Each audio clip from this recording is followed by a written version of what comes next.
अस्सलाम वालेकुम। मैं हूं मोहम्मद इमरान और आज हम सीएनसी मशीन में कॉमनली इस्तेमाल होने वाले जी कोड्स पढ़ने जा रहे हैं। इनमें इंटरपोलेशन फंक्शंस को डिस्कस करेंगे।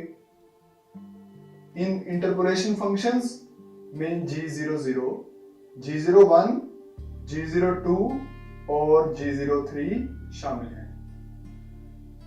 इन चारों कोड्स को इंटरपोलेशन फंक्शंस क्यों कहते हैं? इसकी वजह यह है कि सीएनसी मशीन में machine control unit interpolator device को इंस्ट्रक्शंस देता है और आगे इंटरपोलेटर डिवाइस ड्राइव सिस्टम को इंस्ट्रक्शन देती है, जिससे टूल अपनी मौजूदा एक्सिस से जिस एक्सिस पर पहुंचना है उस एक्सिस तक मूव करवा देती है।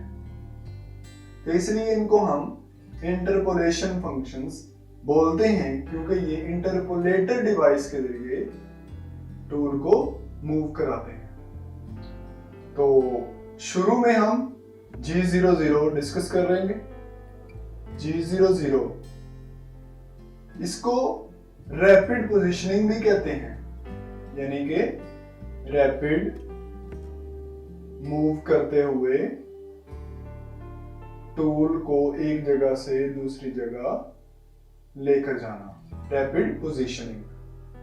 तो रैपिड पोजीशनिंग में आमतौर पर हमारा टूल वर्कपीस से काफी दूर किसी जगह पर होता है, तो हम टूल को वर्कपीस के करीब लाने के लिए या वर्कपीस के करीब हो तो वर्कपीस से अवे ले जाने के लिए G00 का इस्तेमाल करते हैं। और G00 में टूल लीनियरली मूव करेगा एक लाइन में, यानी कि टूल की मूवमेंट एक लाइन में होगी, लेकिन होगी रैपिडली। और इसमें फीड नहीं दी जाती, क्योंकि इसकी फीड इसके मैन्युफैक्चरर ने सेट की होती है। तो हम इसको नॉन कटिंग जी कोड बोलते हैं, जो कि कटाई करने के लिए इस्तेमाल नहीं होता। हमारा G01 कटाई के लिए इस्तेमाल होगा, जिसमें हम एक प्रॉपर फीड देते हैं। तो G00 का पता चला हमें, ये रैपिड पोजीशनिंग कोड कहलाता है और टूल को ये तेजी से एक जगह से दूसरी जगह लीनियरली मूव करवा देता है। इसका फॉर्मेट सिंपल है। हम टूल हमारा जहां भी खड़ा है उधर G00 लगाएंगे और जिस जगह पर पहुंचना है वहां के X और Z बता देंगे, X डैश Z। तो आपका टूल तेजी से मूव करता हुआ उस पोजीशन पर पहुंच जाता है। दूसरे नंबर पे G01 है। G01 इसको लीनियर इंटरपोलेशन भी बोला जाता है। लीनियर इंटरपोलेशन से मुराद कि ये टूल को लीनियरली एक जगह से दूसरी जगह मूव करेगा और इसमें हम प्रॉपर फीड देते हैं, या इसको हम कह देते हैं लीनियर इंटरपोलेशन विद फीड, या इसको हम कटिंग इंटरपोलेशन फंक्शन भी बोलते हैं।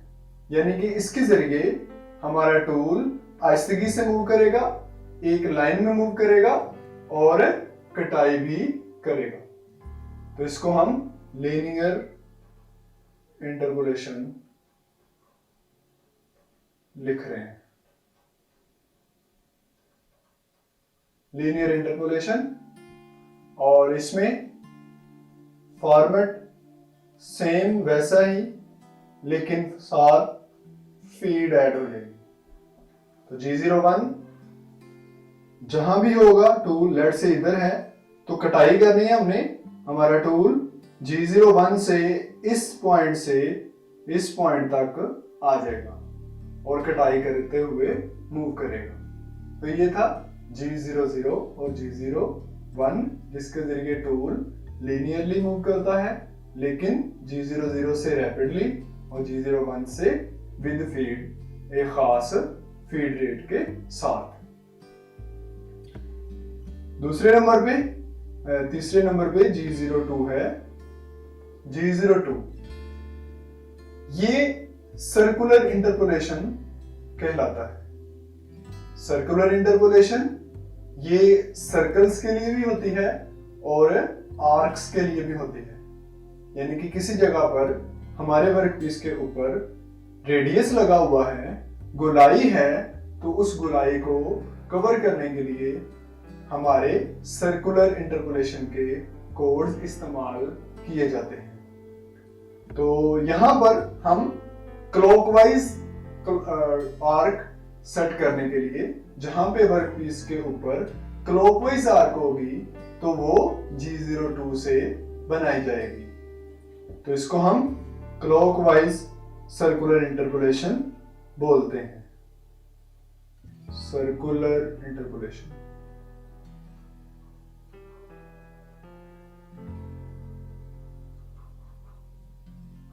क्लॉकवाइज। तो आप इस बात को समझें कि अगर लेट से हमारा टूल रियर माउंटिंग मशीन पर है और यहां पर मौजूद है, तो इसको हम टूल को यहां से इधर मूव कराने के लिए ये G02 का फंक्शन यूज करेंगे, क्योंकि टूल यहां से ये क्लॉकवाइज सिमत में मूव करता है। या दूसरे लफ्जों में हम इंटरनल आर्क बनाना चाहते हैं, वर्कपीस के ऊपर इंटरनल आर्क बनाना चाहते हैं, तो G02 का इस्तेमाल किया जाएगा। और इसमें भी एक खास फीड रेट इस्तेमाल किया जाता है, जैसा कि यहां G01 में इस्तेमाल किया था। तो इसका फॉर्मेट G02 X Z साथ रेडियस आ जाएगा और F आ जाएगा। अगर आप यहां पर रेडियस मेंशन ना करें तो ये सर्कल में मूव कर जाएगा, यानी कि यहां पर ये टूल एक सर्कल में मूव कर देगा, पूरे सर्कल में। अगर रेडियस मेंशन कर दिया है तो ये रिस्ट्रिक्ट हो जाएगा एक जहां स्टार्टिंग पॉइंट से जो X और Z है उनके एंडिंग पॉइंट तक, यहां तक ही मूव करेगा उस खास रेडियस के तहत। इसके बाद लास्ट में हमारे पास G03 फंक्शन है, जो कि सर्कुलर इंटरपोलेशन एंटी क्लॉकवाइज कहलाता है। सर्कुलर इंटरपोलेशन एंटी क्लॉकवाइज या काउंटर क्लॉकवाइज।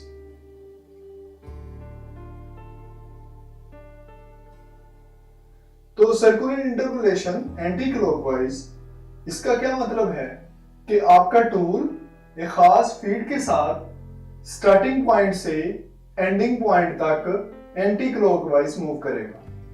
जैसा कि यहां पे आपका टूल हो तो यहां से वो इधर तक एंटी क्लॉकवाइज मूव करेगा एक खास फीड के साथ। तो आप देख लें, हमारे पास एक्सटर्नल आर्क हो तो उस एक्सटर्नल आर्क को G03 से बनाया जाता है, और इसका भी फॉर्मेट सारा G02 की तरह है। G03 X Z R और F।